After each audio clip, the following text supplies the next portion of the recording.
দুনিয়া যতই সাজাও বান্দা মনে রাখো তুমিও থাকতা না, দুনিয়াও থাকতো না। তুমিও যেমন মৃত্যু হবে, এই কায়নাতেরও মৃত্যু হবে। এই দুনিয়ার প্রত্যেক মানুষের মৃত্যু হলে সেটারে মৌত বলে, আর একদিন গোটা সৃষ্টি জগতের মৃত্যু হবে সেটারে কিয়ামত বলে। সেটারে কিয়ামত বলে। কেউ থাকবে না, আল্লাহ কথাটা বারবার মনে করাইছে। তোমার যেমন মৃত্যু হবে, সৃষ্টি জগতেরও মৃত্যু হবে। ইজাস সামাউন ফাতারাত ওয়া ইদাল কাওয়াকিবুন তাসারাত। আল্লাহ বলেছেন ইজাস শামসু কুফিরাত। আল্লাহ তাআলা এভাবে বারবার বলছে ইজাস সামাউন শাক্কাত, আসমান ভেঙে যাবে, চূর্ণ বিচূর্ণ হয়ে যাবে, তারকারাজি খসে খসে পড়বে, সূর্য চন্দ্র আলোহীন হয়ে পড়বে। আল্লাহ তাআলা বলেন ইদা রাজ্জাতিল আরদু রাজ্জা, জমিন পাউডারের মতো রেজা রেজা পাউডার হয়ে যাবে। আল্লাহ তাআলা বলছে পাহাড়গুলো তুলার মতো ধুলির মতো উঠতে থাকবে। আল্লাহ বলছে বান্দা একদিন আমি গোটা কায়নাত আমি শেষ করে দেব, আমার সংসার আমি গুছায় ফেলবো, আমার এই কায়নাত আমি আল্লাহ তাআলা ইসরাফিলের সিঙ্গার ফু দিলে আমি আল্লাহ তাআলা গুটিয়ে ফেলবো। এই কথাটাই আপনাদের সামনে এখানে আমি শুনাইতে চাই, এই অল্প একটু শুনে। আল্লাহ তাআলা এখানে এই কথাটাই তুলে ধরছেন কোরআনের বহু সূরায়, যে বান্দা এই সৃষ্টি জগৎ একদিন থাকবে না, কিয়ামত হবে, একদিন ইসরাফিল ফু দিবে। ইসরাফিল যেদিন ফু দিবে, কোরআনে এই বর্ণনাটা দুই ভাবে আছে। একটা হলো ইসরাফিল প্রথমবার ফু দিবে, আরেকটা হলো ইসরাফিল দ্বিতীয়বার ফু দিবে। ইসরাফিল মোট দুইবার ফু দিবে। প্রথমবার ফু দিলে জমিনের মধ্যে ভূমিকম্প শুরু হবে। আল্লাহ বলেন এই ভূমিকম্পটা গোটা পৃথিবী একসাথে, আমার সৃষ্টি পুরাটা একসাথে নড়বে। ইন্না জালজালাতাস সাআতি শাইউন আযীম। আল্লাহ বলেন বান্দা দুনিয়ায় বহু ভূমিকম্প তুমি দেখছো, তবে মনে রেখো কিয়ামতের ভূমিকম্প, ইসরাফিল ফু দিলে প্রথম যে ভূমিকম্প হবে, কিয়ামত সংঘটিত হওয়ার জন্য, গোটা সৃষ্টিটা ভেঙে চুরে যাওয়ার জন্য, সেটা হবে বড়ই ভয়ানক। সেটা বড়ই ভয়ানক। ইয়াউমা তারাউনাহা তাদহালু কুল্লু মুরদিআতিন আম্মা আরদাআত।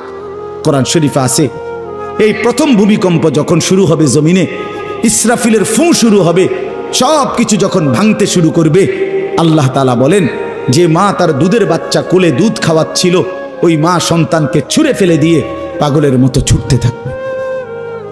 ওয়াতাদাউ কুল্লু যাতি হামলিন হামলাহা, যে মায়ের পেটের বাচ্চা 10 মাস পূর্ণ হয়ে গেছে, এই আর ঘন্টা 2-4 ঘন্টা পরে বাচ্চাটা প্রসব হবে। আল্লাহর কসম, আল্লাহ কোরআনে বলছে সেই গর্ভধারিণী মা 10 মাস যে তার সন্তানকে গর্ভে লালন করেছে, ইসরাফিলের ফু দিলে জমিনের কম্পন যখন শুরু হবে, ভূমিকম্প, তখন এই গর্ভধারিণী মা এভাবে দৌড়বে, এভাবে ছুটবে, নিজের বাচ্চা নিজের থেকে খালাস হয়ে পড়ে যাবে, বা ফিরেও তাকাবে। ও তারা নাসা সুকারা, আল্লাহ বলে সমস্ত মানুষগুলো বাতালের মতো দৌড়তে থাকবে। এইভাবে সব কিছু কাঁপতে কাঁপতে সব কিছু কিছু দূর গিয়া গিয়া ভাঙ্গা ভাঙ্গা পড়বে, মুখ থুবড়ে পড়বে। তো আল্লাহ রাসূল সাল্লাল্লাহু আলাইহি সাল্লাম বলেন সমস্ত কিছু এই সৃষ্টি জগতের যা আছে আল্লাহ ব্যতীত সব কিছুই প্রথম ফুঁয়ের পরে কাঁপতে কাঁপতে ভূমিকম্পের মতো হয়ে জমিনের তলদেশে চলে যাবে। মাটির উপরে তখন একটি সুতা আর থাকবে না, আর কিছুই না। এই হলো কিয়ামত, প্রথম ফু, প্রথম ভূমিকম্প। নির্দিষ্ট একটা সময় পরে আবার আল্লাহ তাআলা ইসরাফিলকে জীবিত করে আবার বলবেন আরেকটা ফু দাও, একটি নির্দিষ্ট সময় পরে। সেই সময়টা কতদিন? হাদিসের একটি বর্ণনা থেকে, নবীজির একটা বর্ণনা থেকে মুহাদ্দিসিনে কেরাম বলছে এই দ্বিতীয় ফু আর প্রথম ফুর মাঝখানে, প্রথম ফুতে সব কিছু যখন কবরে চলে যাবে, তখন হতে পারে দ্বিতীয় ফু দিতে দিতে মাঝখানের সময় 40,000 বছর। আমার বন্ধু, আমার বাপ, আমার ভাই, রাত হইছে, কষ্ট সবাই করতেছেন, এতটুকু তো ভাবেন সর্বশেষ যেই লোকটা কবরে যাবে, শেষ হতে পারে তাকে কবরেই থাকতে হবে 40,000 বছর। তো এখন যারা মরতেছে তারা কবরে আছে আজকে কত বছর? নবীজি সাল্লাল্লাহু আলাইহি সাল্লামের জামানায় যারা মারা গেছে তারা আজকে কতদিন কবরে? ওই নূহ আলাইহিস সালামের জামানায় যারা মারা গেছে তারা আজকে কতদিন কবরে? ভেবে দেখেন। আচ্ছা, এই শেষ লোকটাই যদি 40,000 বছর থাকতে হয়, আর যদি কবরের আযাব হয়, তার কি পরিমাণ কষ্ট পাবে সে, কি পরিমাণ কষ্ট পাবে। আল্লাহ রাসূল সাল্লাল্লাহু আলাইহি সাল্লাম বলেন, কবরের প্রথম শাস্তিটা কি? কোন ব্যক্তি যখন কবরের প্রশ্নের জবাব দিতে পারবে না, তখন আল্লাহর পক্ষ থেকে ফেরেশতাদেরকে বলবে, কাযাবা আব্দি, আমার বান্দা মিথ্যা বলেছে। ফাআফরিশুহু মিনান নার ওয়ালবাসুহু মিনান নার ওয়াফতাহু লাহু বাবান ইলান নার। আল্লাহ বলবে ফেরেশতাদেরকে, ফেরেশতারা আমার এই নাফরমান বান্দার কবরের মধ্যে জাহান্নামের বিছানা বিছিয়ে দাও, আগুনের পোশাক পরিয়ে দাও, আর জাহান্নাম বরাবর তার জন্য একটা দরজা খুলে দাও। এরপরে নবীজি বলছেন, ফেরেশতারা এই ব্যবস্থাপনা করে, আল্লাহর কসম বাফ, নবীজি বলছেন ফেরেশতারা যখন চলে যাবে, এই আগুনের বিছানা বিছাইয়া, আগুনের পোশাক পরাইয়া, আর জাহান্নামের দরজা খুলে দিয়ে যখন কবরে রেখে এই নাফরমানকে রেখে যাবে, তখন আল্লাহ নবী সাল্লাল্লাহু আলাইহি সাল্লাম বলেন, প্রথম মুহূর্তেই ফেরেশতা চলে যাওয়ার সাথে সাথে মাটি ডান দিক থেকে এই নাফরমানকে একটা চাপ দিবে, বাম দিকে ডান পাশের হাড্ডি পাঁজর ভাঙ্গা বাম দিকে চলে যাবে। বাম দিকের মাটি ডান দিকে চাপ দিবে, তো বাম দিকের হাড্ডি পাঁজর ভাঙ্গা ডান দিকে চলে আসবে। আল্লাহ আমাকে মাফ করে দেন। আল্লাহুম্মা ইন্নী আউযু বিকা মিন আযাবিল কবর। নবী সাল্লাল্লাহু আলাইহি সাল্লাম 5 ওয়াক্ত নামাজের পরে, আল্লাহর কসম বন্ধু, প্রতিদিন 5 ওয়াক্ত নামাজের পরে নবীজি কবরের আযাব থেকে পানাহ চাইতেন। প্রতিদিন। হযরত উসমান রাদিয়াল্লাহু তাআলা আনহু কবরের সামনে দাঁড়াইলে এই পরিমাণ কাঁদতেন, হাত্তা ইয়াবুল্লা লিহিয়াতাহু। হাদিসে আছে কিতাবে যে তার দাড়িগুলো ভিজে ভিজে যাইত, দাড়ি ভিজে যাইত, এই পরিমাণ কাঁদতেন কবর দেখলে। এরপরে তো সামনে ভাইয়া, বিষয়টাকে হালকা মনে করেন না। বাবারা আমার, ছেলেরা আমার, বিষয়টাকে দোস্ত আমার, হালকা মনে করুন। এই বেনামাজি জিন্দিগি কষ্ট পাইবেন, এই বেহায়ার জিন্দিগি কষ্ট পাইবা বাপ। আমি বলছিলাম আরেকটা কথা আল্লাহ নবী বলবে, একটা কথা তো আল্লাহ বলছে, বান্দা আমি আর কতবার বললে, কেমনে বললে, আমি এর চাইতে দামি আর কোন কথা নাজিল করলে তুমি আমারে মানতা। আর নবীজি বলবে হাসরের ময়দানে, নবী বলবে, উম্মত তুমি জানো, হাদিসের তাফসীরের মধ্যে আছে, প্রত্যেক ব্যক্তি, আল্লাহ বলছে নবীকে, আমাদের নবী সাল্লাল্লাহু আলাইহি সাল্লামকে, বন্ধু আপনারে সামনে রাইখা আপনার উম্মতের আমল নামা আমি আপনারে সামনে রাইখা খুলমু।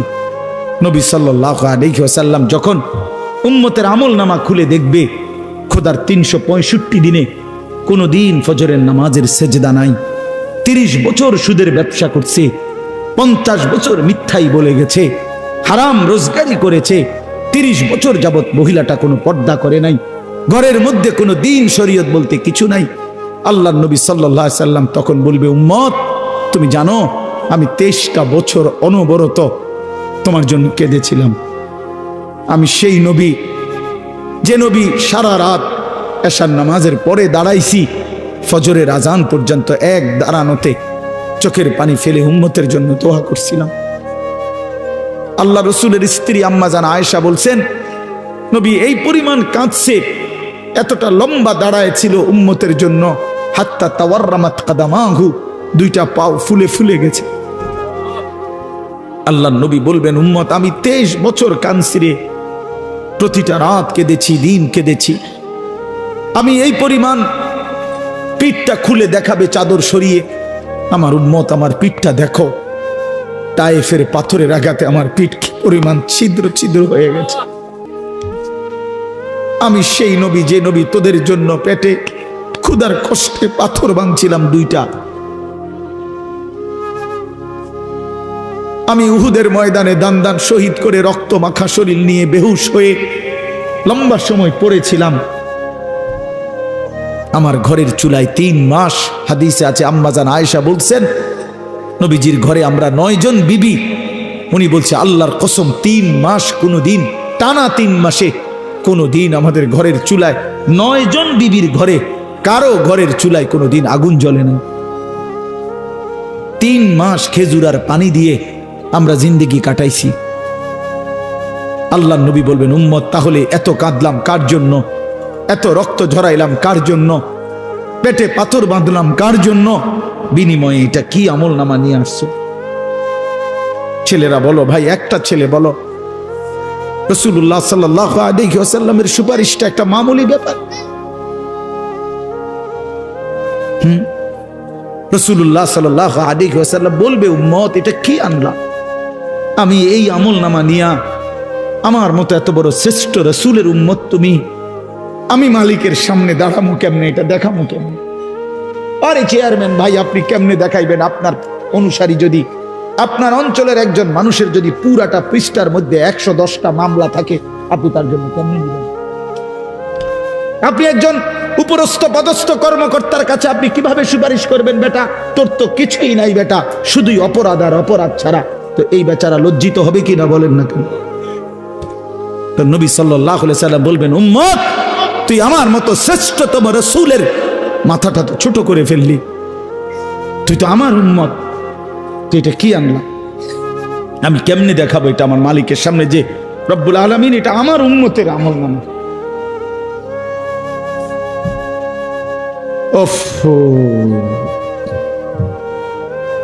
চলেন ভাই,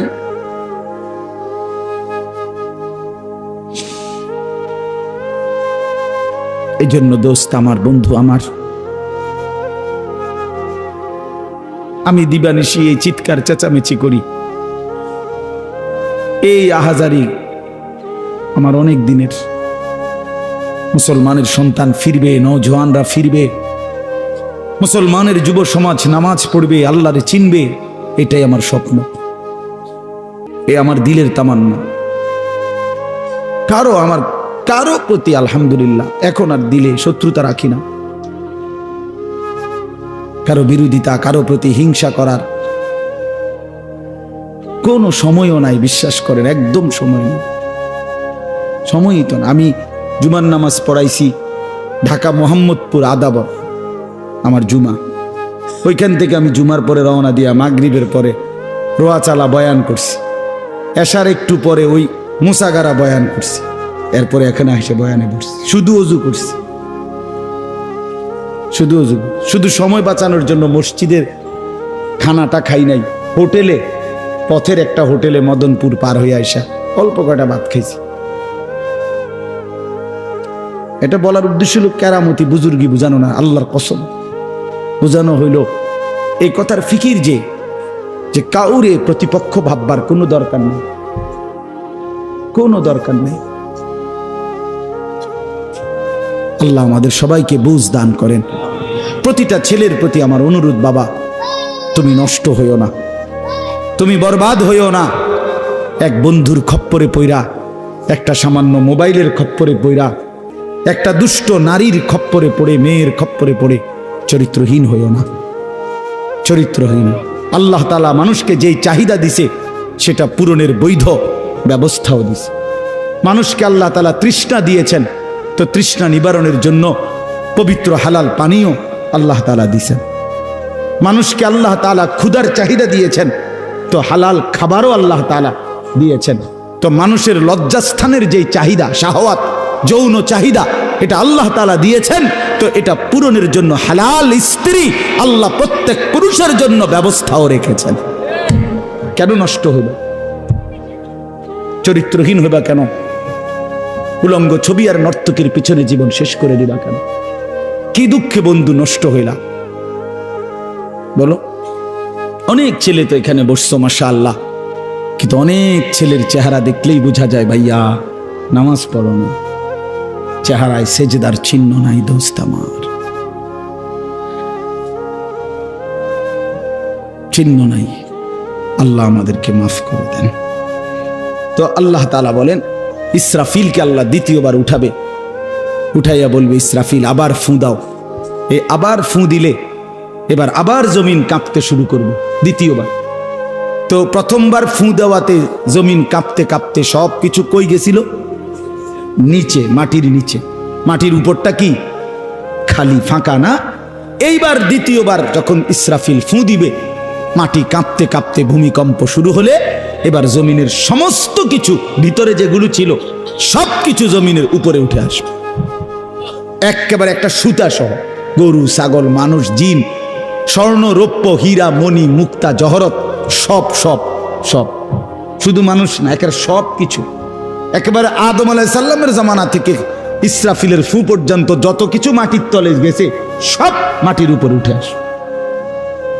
ইদা জুলজিলাতিল আরদু জিলজালাহা, আল্লাহ তাআলা বলেন এই দ্বিতীয়বারের ভূমিকম্প জমিনে যখন হবে, ও আখরাজাতিল আরদু আসকালাহা, জমিন তার তলদেশ থেকে তার ভেতরে যা কিছু বোঝা জমিনের মধ্যে ছিল সব কিছু সে জমিনের উপরে তুলে দিবে। তুলে দিলে তখন তাফসীরের মধ্যে আছে এই যে স্বর্ণ, রৌপ্য, মণি, মুক্তা, টাকা পয়সা, হীরা, জহরত, অর্থ সম্পদ, এগুলোর স্তূপ থাকবে। আশ্চর্য কথা শোনেন, সরাসরি হাদিসে আছে, নবীজি বলছেন এই স্বর্ণ, রৌপ্য, মণি, মুক্তাগুলো তখন আল্লাহর কুদরতে কথা বলবে। এইগুলা, এই অর্থ সম্পদগুলা, মানুষের যে অর্থ সম্পদ, এগুলো কথা বলবে। কি কথা বলবে?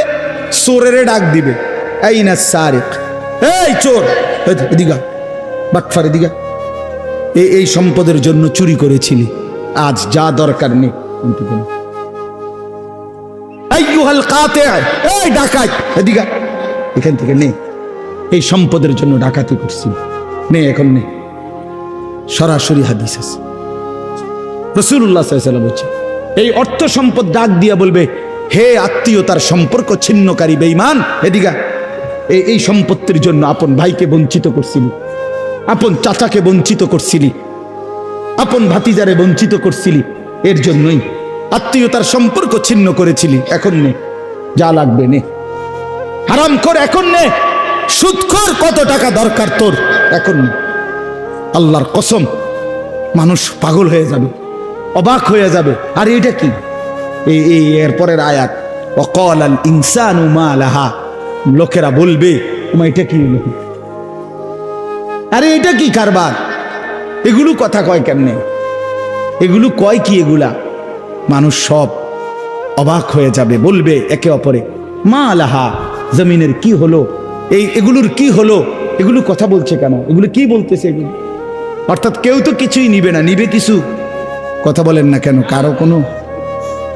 তো এবার আল্লাহ বলেন ইয়াউমা ইদিন তুহাদ্দিসু আখবারাহা, আল্লাহ বলে বান্দা অর্থ সম্পদগুলো কথা বলছে দেখে অবাক হইলা, এখনো না দেখবা আসল খেলা, এখনো না দেখবা মেন খেলাটা, যে এখন দেখবা তোমার পায়ের নিচের জমিন, তোমার পুরা জিন্দেগির ভালো মন্দ সমস্ত কিছু তোমার সামনে আমি আল্লাহর সামনে বলে দিব। এখন শুনবে, এই জমিন তোমার ভালো মন্দ কথা বলবে। ইয়াউমা ইদিন তুহাদ্দিসু আখবারাহা, তোমার প্রতিটা মিনিট সেকেন্ড একাকী প্রকাশ্য, ঘরে বাহিরে, লোকালয়ে, আলোতে, অন্ধকারে, রাত গভীরে, দিনের আলোতে, তুমি যা ভালো করেছো তাও বলবে, তুমি যা মন্দ করেছো তাও বলবে। রাত গভীরে তাহাজ্জুদের নামাজ পড়ছিলা, এই জমিন এখন বলবে রাত গভীরে জিনা ব্যভিচার, মদের আড্ডা, জুয়ার আড্ডায়, নারীর আড্ডায় পড়েছিলা, এটাও এখন বলবে। শুনবে, এখন শুনবে। তখন লোকেরা বলবে হায়, জমিন কেমনে কথা বলে, সম্পদ কেমনে কথা বলে। তো আল্লাহ বলেন বিআন্না রাব্বাকা আওহা লাহা, এজন্য বলে যেহেতু আল্লাহ তাআলা আদেশ করেছে। আল্লাহ আদেশ করলে তার গোটা সৃষ্টি কথা বলে, তাহলে মূলত জিহ্বায় কথা বলে না, আল্লাহ আদেশ করলে গোশতের এই টুকরাটা কথা বলে। নাহলে যেই লোক, আপনারা কোনো বোবা দেখছেন, কথা বলেন না, বোবা মানুষ দেখছেন কখনো? তো বোবা মানুষের তো জিহ্বা নাই, ঠিক না? আছে না? আছে কিনা বলেন না? তো হে কথা কয় না কা, কথা বলে না কা কেন, মানে কথা বলে না কেন, মানে জিহ্বা তো আছে কিন্তু কথা বলে না কা। বুঝা গেল কি? আল্লাহর হুকুম হলে কথা বলে।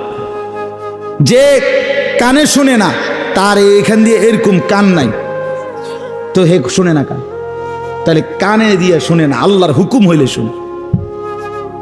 যে অন্ধ, সে তার কি এরকম চোখ নাই, তো হে দেখে না কা। মূলত আল্লাহর হুকুম হলেই চোখে দেখে, নাইলে দেখেন। তো ঠিক আল্লাহর হুকুম হইলে গোশতের এই টুকরাটা যদি কথা বলতে পারে, আল্লাহর হুকুম হইলে গোটা সৃষ্টিও কথা বলতে পারে, গোটা সৃষ্টিও কথা বলতে পারে। এবার আসেন, এই শেষ ইয়াউমাইদিন ইয়াসদুরুন নাসু আশতাতাল লিয়ারাউ আমালাহুম, ফেরেশতারা সমস্ত মানুষকে দলে দলে দলে দলে গ্রুপ গ্রুপ করে ভাগ করে দিবে। আর এই ভাগে ভাগে লোকেরা নিজেদের পুরা জিন্দেগির আমলনামা দেখার জন্য, নেওয়ার জন্য নির্দিষ্ট জায়গায় যাবে।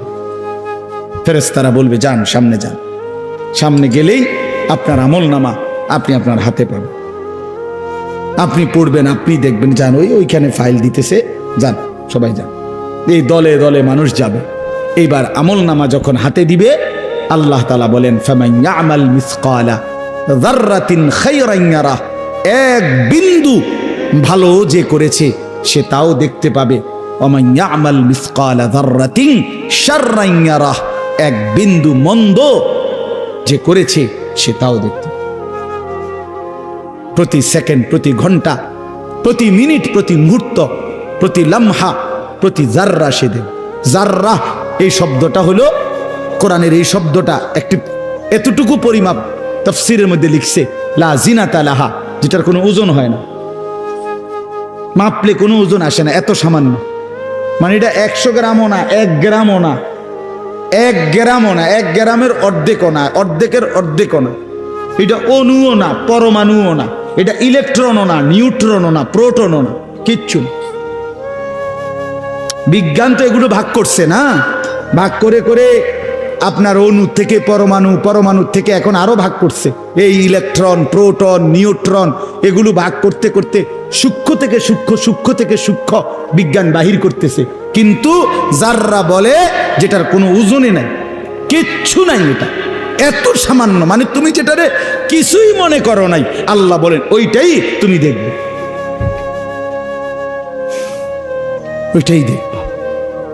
এই জন্য বাপ আমার শেষ রাত গভীরে এই কথাই, আমরা আমাদের একাকী কিংবা প্রকাশ্য, আমরা আমাদের রাত কিংবা দিন, ঘর কিংবা বাহির আড়াল করবার সুযোগ নেই।